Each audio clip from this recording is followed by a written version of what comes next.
Now, I was going to do a walk yesterday up in the West Midlands. I would have woken up early for it, but I just couldn't get a good night's sleep. I still wanted to do a walk this weekend though, so I looked at a couple of other places. One of them, I would have had quite bad luck with the trains getting there. Another one, the weather wasn't the most ideal, so I've chosen to come to Winchester, where I'm going to wait for all this to blow over.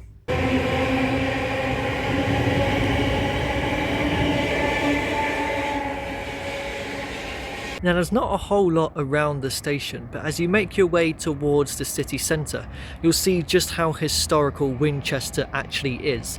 And that's quite pertinent, as this was once the capital city before London. Now, your first destination as you reach the high street is the Great Hall, a remnant of a former castle, the remains of which can still be seen around Winchester. Oh, bells are going, 12 o'clock. And it is said that it houses the mythical round table belonging to King Arthur.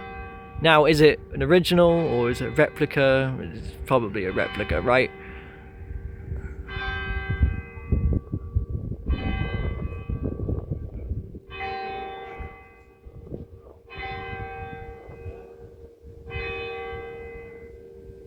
Seems like I can go right down into part of the castle ruins for free. I don't know where this is going to lead me to. Is that just like a jail?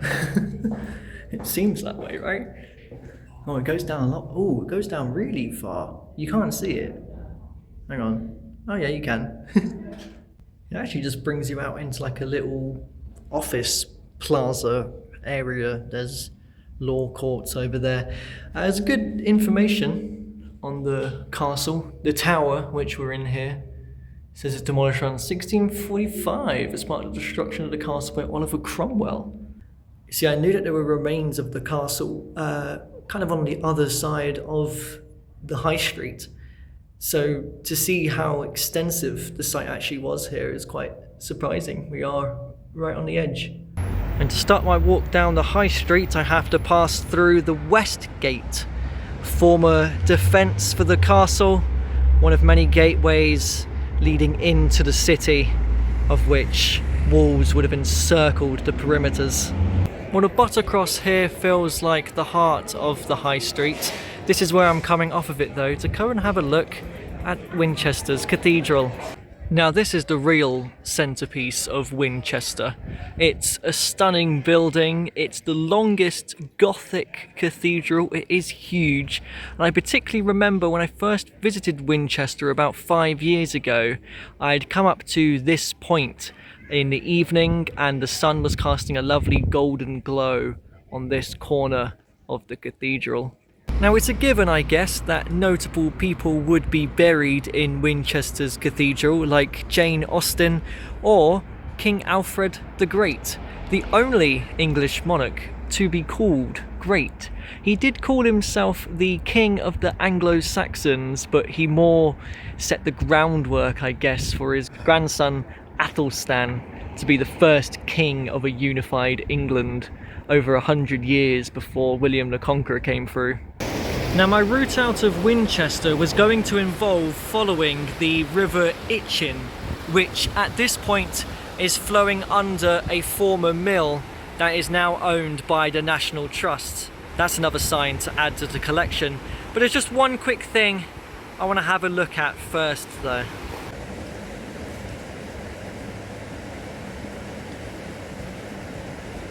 Okay, this isn't what I wanted to see, but I was intrigued that the city mill was pointing to an island garden, and it really is. Two separate branches of the River Itchen is flowing towards the mill here.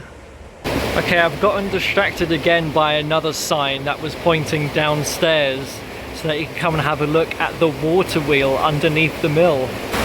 This is incredibly fast flowing water.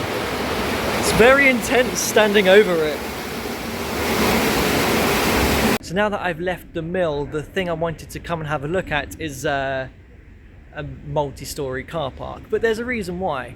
That's because this is the site of a former station. There was a different railway line passing through Winchester known as the Didcot, Newbury and Southampton Railway. Now, they never quite made it to Southampton. This, at Winchester Cheese Hill Station, interesting name, was the terminus in 1885, but it became a through station in 1891 when they worked together with the London and South Western Railway, which is the railway which still exists today, as they ran out of money, so they shared the tracks into Southampton and they built a viaduct so that they can join up the tracks, and you can still walk over that viaduct, which I did from Shawford Station and along the old railway to Winchester the first time I came here about 5 years ago. In 1949, this station changed from the intriguing name of Winchester Cheese Hill to just Winchester Chesil. At the same time, the Winchester station, which still exists today, got a city suffix added on at the end. That went in 1967. This station went in the early 60s.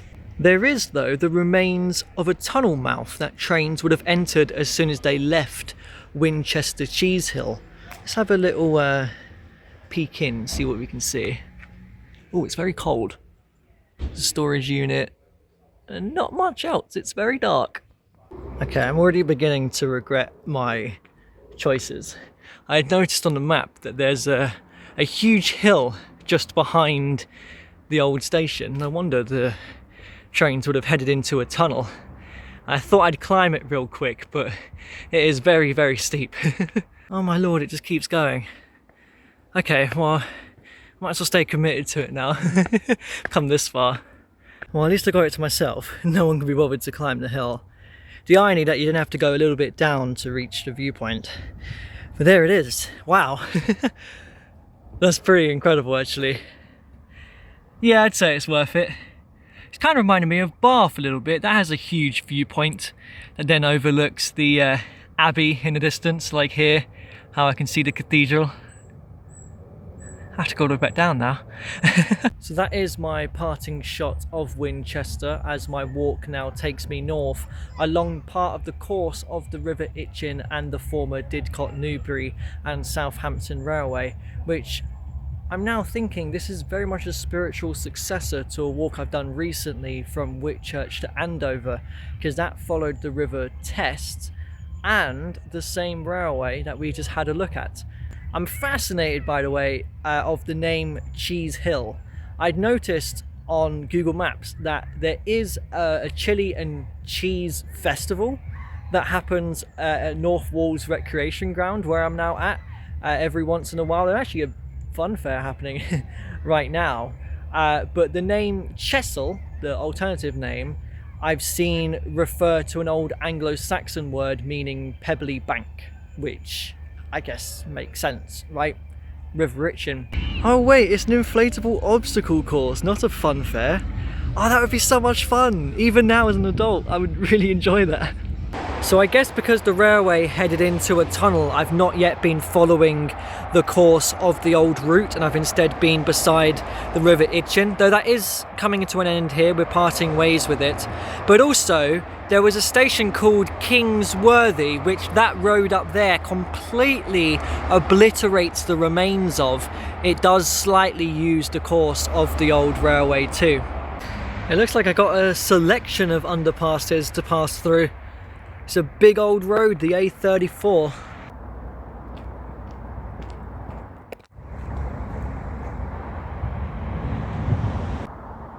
You know what? This underpass is made of bricks. Usually you have concrete for road underpasses, which makes me think that this is an old railway bridge. It's a very modest looking church. I like that. I'm actually having to pass through the settlement of Kingsworthy, which no longer has a railway line. Well, I can see what I'm heading for once I pass through the settlement. The old Newbury to Didcot line. Aha, is this an old railway bridge I spy? No. That is actually the live railway line that still runs to Winchester today. My disused railway is just over here. I can finally join the alignment of it. In fact, there's actually a big junction of railways, because there was even a different branch coming off of here to reach Alton. That's a little stubby branch line today that just seems to end in the middle of nowhere. Ah, now this is an old railway bridge. As soon as you get onto the old alignment, you're passing underneath one. Oh, there's a horse coming. It's great that I've got the old railway here to walk along, because as we discovered before on the Whitchurch to Andover walk, not a whole lot of the Didcot, Newbury and Southampton Railway you can still walk along. So I got a couple of miles, I would say, on this section here. I'm loving being deep down in an embankment, by the way. Oh, well, this is a pleasant surprise. That view just came out of nowhere whilst walking along the railway. An old pillbox.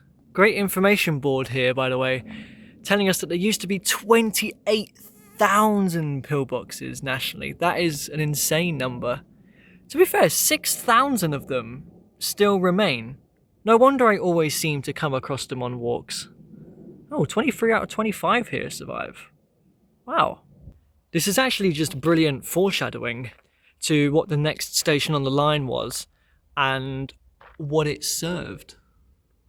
And that next station is Worthy Down. This looks like it used to be an island platform, though I do know it opened as a single platform in 1918 to serve an RAF depot that's just to the left of us, or the Royal Flying Corps as it was then. Hence the pillboxes, so that they can defend the site. Actually, this does still look like it's just a one platform. There is space over here, but I guess it's not as accessible in the years since it's closed.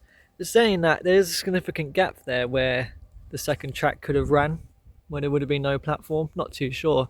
There is a little hut here though, maybe little signallers huts. I've come across a couple of these before at other disused stations. Always surprised these remain, actually. Aha! I have my answer. It was indeed an island platform, and there was just an additional track to the left. That explains the slightly weird layout. Did Worthy Down used to be a racecourse? I guess it used to. I never knew that. Great information board by the way. For the Watercress Way, I've noticed footpath signs for that. It starts at New Alresford, which is a station in between Alton and Winchester. Part of that has been turned into a heritage railway, hence the station there now. And there is a path you can take, which does take you alongside part of the former, can we abbreviate that, DN&SR. Anyways, shortly after leaving Worthy Down, my route along the old railway actually comes to an abrupt end. I cannot follow it beyond that point. Oh, there is actually some locked gates down there, so I'm going to have to head around, I think on a little country road or something. And I think this little bit of wall here denotes where the railway would have crossed this road. So kind of almost no remnants of it at this point. So I'm going to move on from it. So we may have parted ways with a disused railway, but we still have the live railway here. Quite an impressive view actually, because I'm stood on top of a tunnel mouth. Trains heading from Winchester in the direction of the station I'm going to end my walk at.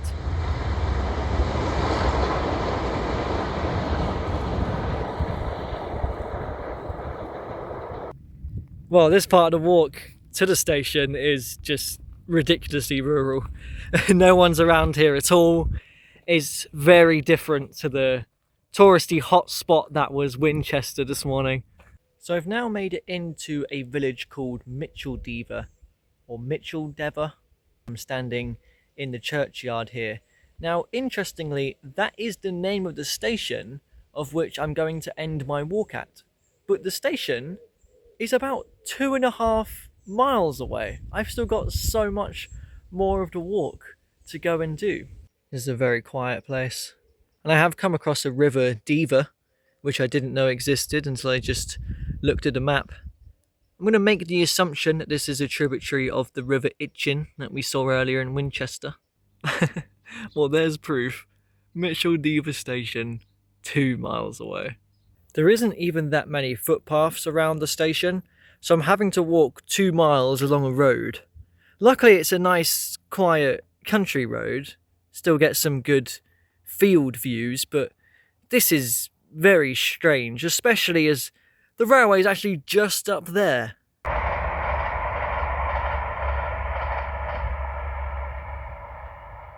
Well, I think I've made it. When you're so far from the village of your namesake that an entirely different settlement just gets named after the station. So I've managed to find the station, and the reason why it is so far from the village of Mitchell-Dever is that when the London and South Western Railway first opened, Winchester was a temporary terminus for the line up from Southampton, and Basingstoke was a temporary terminus for the line up from London in 1839, and it took until the following year in 1840 for the connection to be brought through and for Andover Road Station to open. Yes, this station was never really meant to serve the village of Mitchell-Dever. That wasn't its sole purpose. It just got renamed to that in 1856 when a separate Andover station opened, which we have been to. So I was going to say that my first impressions of the station is that I find it quite unusual that it's an island platform. I feel it's not as common as your more standardized, separate, parallel platforms. But then I've just seen this kind of timeline of history here, which does say that it used to be separate platforms up until 1967. And I thought as much because this looks suspiciously like an old platform. I mean, they even have a yellow line here. Okay, we'll go up to the platforms in a moment. I'm just intrigued because it looks like someone's just kind of left a door open to a part of the station I shouldn't access, but it does look like there's a second way out here. Way out to New Road and Oil Depot. This way out will be closed when shunting is in progress. Shall we see if shunting is in progress? Oh. Where do they go? Okay, this is the way out. Oh. There's a track here. Right, I understand now. In case the train's coming through, they closed this exit. Wow, well, I don't think... This is very overgrown. I don't think trains really take this anymore. This is bizarre. I don't think I've ever really seen an entrance to a station where you have to cross over a track to get to it. There are some stations where, like the other platform, you have to cross over the track to get to, but nothing like this. There's nothing even to denote that the station is here. You just know about it if you're a local, I guess. A little plaque here for a Thomas Brassey, the greatest railway builder in the world. I'm very surprised to learn of the fact that upon his death he'd built a third of all UK railways. That's a very impressive life. It seems fitting that the last little fact or story of the video is actually to do with cars and not trains, because we saw the former Winchester Chesil station earlier, which is now a multi-storey car park, and a brilliant fact about Mitchell-Dever station is that this is where the first ever car journey in the UK began. Someone called Evelyn Ellis in 1895 had their car imported from France to the station on the train and drove home to Datchet, which is near Windsor. First ever UK car journey started here. The most random place possible. This feels like such a no man's land in between Winchester and Basingstoke. See, some people probably make a pilgrimage to Winchester Cathedral. I make a pilgrimage to here. To be honest, that's the whole reason why today's walk existed, was to tick off this station. I love returning to Winchester though. What a beautiful historic city. Visit Winchester. Just maybe don't do the long walk here.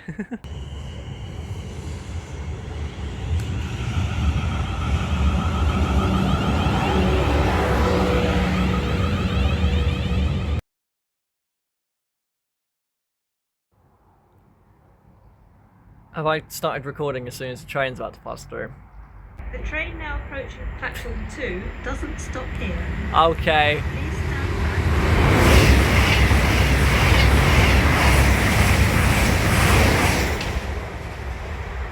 Can I do my video now?